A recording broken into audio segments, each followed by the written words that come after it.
നമസ്കാരം. ലോക്സഭാ തെരഞ്ഞെടുപ്പിൽ തിരിച്ചടി ഭയക്കുന്ന ബി.ജെ.പി. വർഗീയ ധ്രുവീകരണ ശ്രമങ്ങൾ കൂടുതൽ തീവ്രമായിക്കൊണ്ടിരിക്കുന്ന അവസ്ഥയാണ് രാജ്യവ്യാപകമായി ഇപ്പോൾ നടക്കുന്നത്. സർക്കാർ സംവിധാനങ്ങളെപ്പോലും അവർ അതിനുവേണ്ടി തങ്ങളുടെ കൂടെ നിർത്തുവാനുള്ള പല പരിപാടികളും ഉപാധികളോടെ ആസൂത്രണം ചെയ്തു കഴിഞ്ഞു.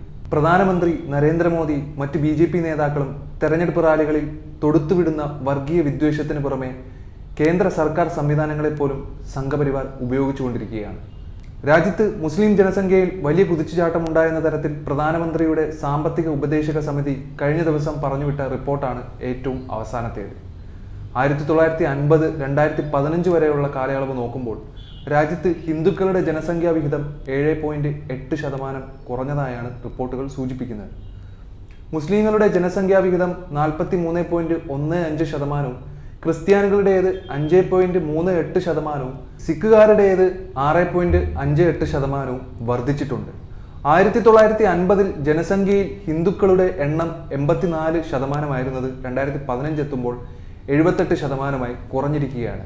എന്നാൽ 7.8% മുസ്ലിങ്ങൾ 14.09% ഉയർന്നതായാണ് റിപ്പോർട്ട്.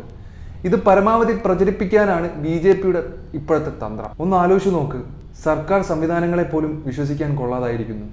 ബി.ജെ.പിയുടെ പാദസേവകരായി സർക്കാർ സംവിധാനങ്ങൾ കുമ്പിട്ട് നിൽക്കുന്ന അവസ്ഥയാണ് ഇപ്പോൾ ഉള്ളത്. കോൺഗ്രസ് ഭരണകാലത്ത് അവഗണന നേരിട്ടുകൊണ്ടാണ് ഹിന്ദുക്കളുടെ എണ്ണം കുറഞ്ഞതെന്ന് ബി.ജെ.പി. IT വിഭാഗം തലവൻ അമിത് മാളവ്യ പ്രസ്താവിച്ചിട്ടുണ്ട്.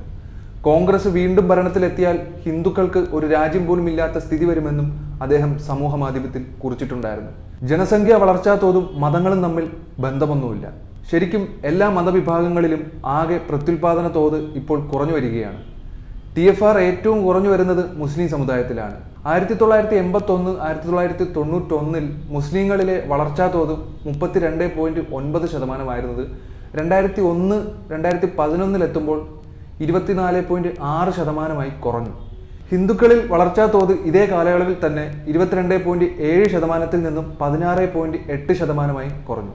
2005-2006 മുതൽ 2020-2021 വരെയുള്ള കാലയളവിൽ മുസ്ലിങ്ങളുടെ TFR 1% കുറഞ്ഞപ്പോൾ ഹിന്ദുക്കളുടേത് 0.7% കുറഞ്ഞിരിക്കുന്നത്.